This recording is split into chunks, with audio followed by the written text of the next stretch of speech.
In this question, they're asking us to find the general solution of the differential equation dy by dx plus 1 over x times y is equal to x squared, where x is always positive.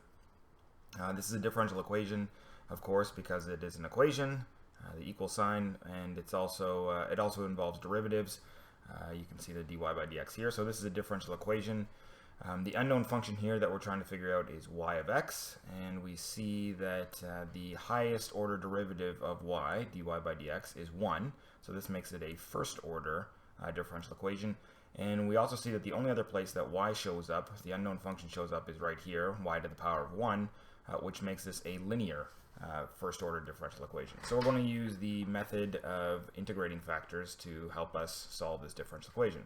So the first thing to note is that the function of x that's sticking to the unknown function y, this is our p of x. So in our case, p of x is 1 over x, and q of x is the thing on the right hand side.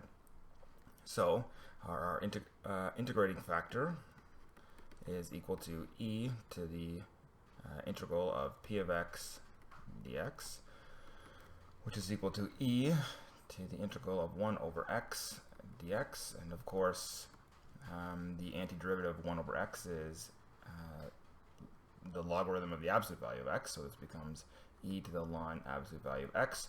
When we're using the integrating factor, we don't really care about the constant of integration coming from this anti-differentiation, so we're just going to leave it as e to the power of ln x. And of course, because x is positive, we can actually get rid of those absolute values, so that becomes e ln x, and because we know our rules of natural exponents and the natural log, we know that that is just equal to x. So the integrating factor in this case is just equal to x. So with the integrating factor in mind now, we're going to multiply our entire differential equation by this x.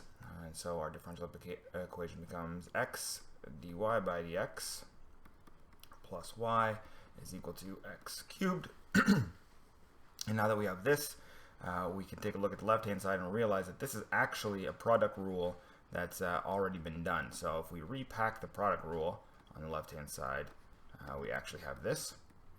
Okay, so if I took the derivative of x times y, I would actually get the left-hand side of our new version of the differential equation.